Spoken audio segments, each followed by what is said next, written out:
Well, guys, here we are at the end of 2020. Not a good season for movies. I only saw 8 movies this year. Well, apparently that's all that's on my list, but it's okay.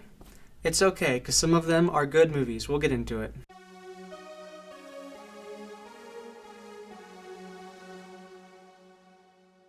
Hey everybody, this is Rainbow Reviews. Well, here we are again. Well, not again, I should say. This is the first 2020 end of the year tier list of movies that I've seen. I kind of want to make this a tradition, do this every year. And obviously, we didn't have as many movies this year, but that's alright. Some of them in here are really good, and they really did surprise me. And some of them disappointed me, but we'll get into it. So, right off the bat, the first movie I want to review is Tenet. Now, I'm starting with this one because it was my most, I was looking forward to it most out of all the movies of this year. I love Christopher Nolan's movies. I love, Inception and, those kind of things. And this Tenet seemed like one of those kind of movies, where it played around with time or dreams or some other abstract concept. And Nolan is really good at making those kinds of movies.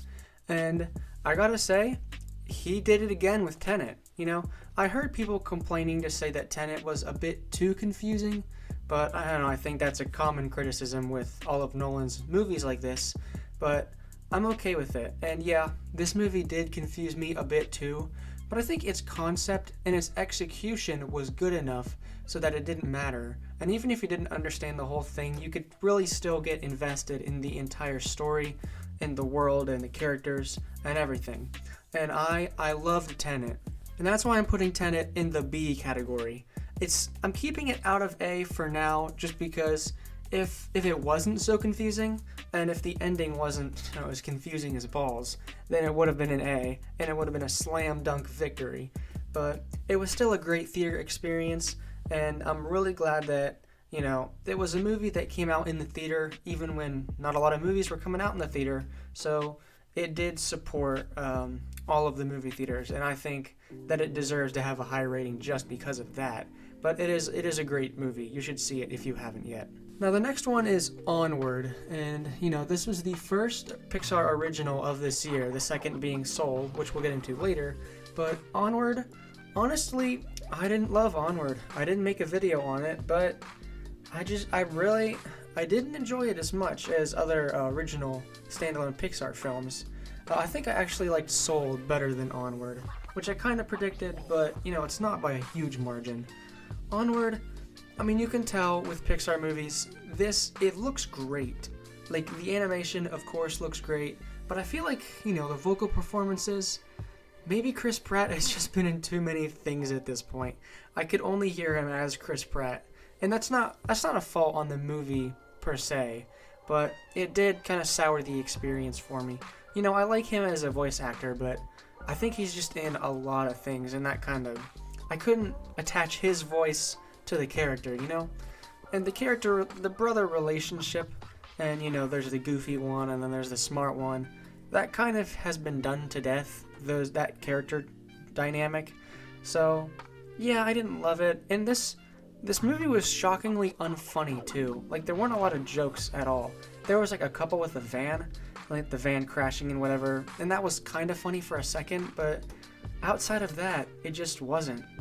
And I'm not going to spoil too much about the movie, obviously, because this isn't a spoiler review for any of these movies, but Onward, it's ending, the way the story ended was the entire story felt like the Canto Bight planet from The Last Jedi, It ends where it starts, or a lot of things don't. Essentially, the entire movie was meaningless, and I don't really like that.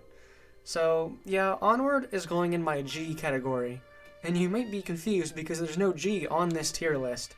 All you see is a poster for Wreck-It Ralph 2, Ralph Breaks the Internet. And this is what I want to do with my tier lists going forward.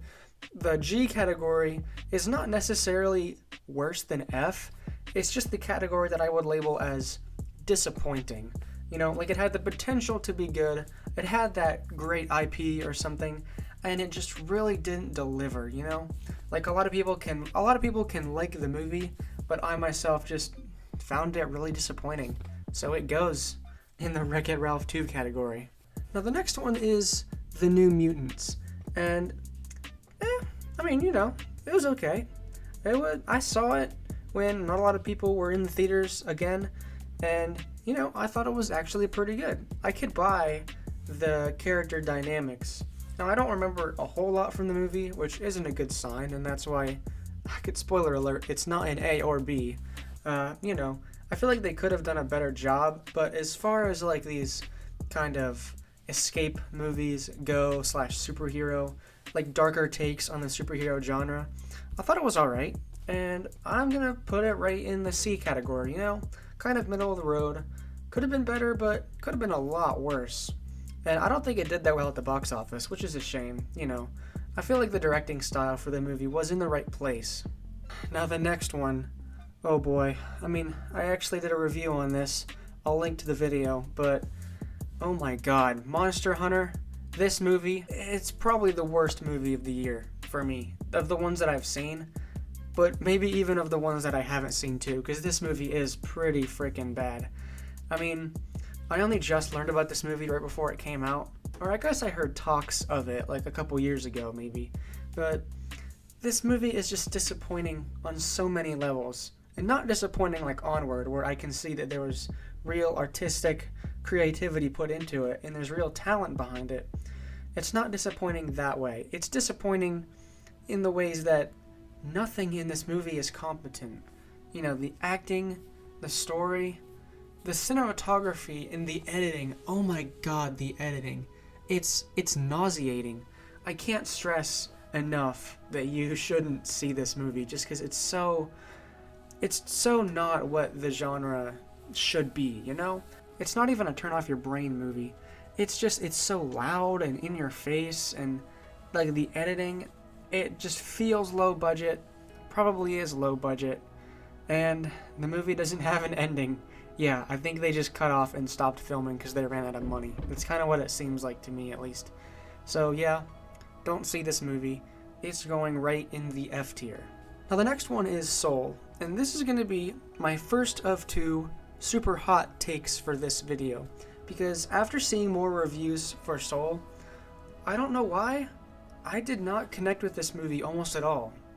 And I feel really bad about it because everybody else seems to love it and be calling it like a masterpiece, and they say it's the best Pixar film since Inside Out, or since even one of the classics, but I don't see it. I don't know. The whole movie felt kind of disjointed. I mean, the stuff in The Great Before was like really creative and really well designed to me, but everything else just kind of felt like slapstick, you know? The entire middle part of Soul is kind of like an illumination plot where there's like a body switching and there's a cat, and then the cat's talking, and it just didn't give me good vibes, I guess. I know a lot of people love this movie. I mean, I can see the competence behind it. I just don't love it. And I'm putting Soul in the B category just because I can recognize that it's technological, you know, feats, and I can respect that. I just didn't connect with it nearly as much as I wanted to. Now, you guys are gonna hate me for this, but I'm putting Sonic the Hedgehog in A tier. I'm sorry, I love the movie so much because it's fun, and I respect the director for, you know, listening to the fans, giving them more time, redoing Sonic's design, and, you know, that almost never happens in Hollywood. And I think, you know, as corny as the movie can be, you can tell it has heart behind it. And a lot of people were surprised at actually how good this movie was. I mean, you know, Jim Carrey as Dr. Robotnik, he was born to play that part, I feel like. And the end game for this movie is just fun. There's no parts of the movie that are stagnant to me, and that's really hard to do, you know? So I know a lot of people are going to hate me for putting Sonic the Hedgehog above Soul, but you know what? Who cares? And I liked it way more, and I feel like the creators just had a lot of fun making it, and, you know, really that's what matters at the end of the day. This is a weird one. Bad Boys for Life. I've never seen the first couple Bad Boys movies, so I really have no place judging this one here, but it was like it was a movie really early in the year. I think it came out like last January, so almost an entire year ago that I saw this movie. But I still remember a lot from it, and a lot of the really good parts, and that's why I put it on this list, and that's why it's pretty well rated. I mean, it's just a good action movie with some good comedy, some fun action scenes. It's a great movie. I mean, what can I say? You know, it came out all the way in January, but I still remember a lot from it. So that's why it's going in the B tier. Now this kind of disappoints me because I loved Wonder Woman 1984. I thought the performances were, amazing. The story was such a great drama, and people just don't seem to like it. I mean, there's nothing wrong with disagreeing on the opinion of a movie, but my views for this movie were so polarized based in reference to like everyone else's, because everybody else just seemed to either think it was okay or not good or like trash, and mine is like the best movie this is the best movie of the year for me. I can't believe I'm saying that, but this is probably the best movie of the year. And I don't know what happened. There's a glitch in the matrix on this one. I just really, really enjoyed it. And hopefully that if you give it a second watch, maybe you could enjoy it too. Maybe on rewatch I'll hate it. But I just unapologetically love this movie. And I don't know. What else is there to say? I think it's just really good, and it's going in A tier. So that's it for this year's movie tier list. I know, not really a short video, I think. I think this video is going to be kind of long, actually. But not a very long movie season, and it kind of sucks. But I think we did get some really good movies, some really trash movies too, but also some really good ones. So that's pretty much it for this video, guys. Let me know down in the comments below if you disagree with me on any points. I know that you at least disagree with me on a couple of things, so you can put it in the comments if you want. And subscribe to be part of a highly interactive YouTube community. And I'm going to be doing more stuff like this in the future. Maybe some more classic movie reviews. Maybe the next one's going to be like WandaVision, maybe.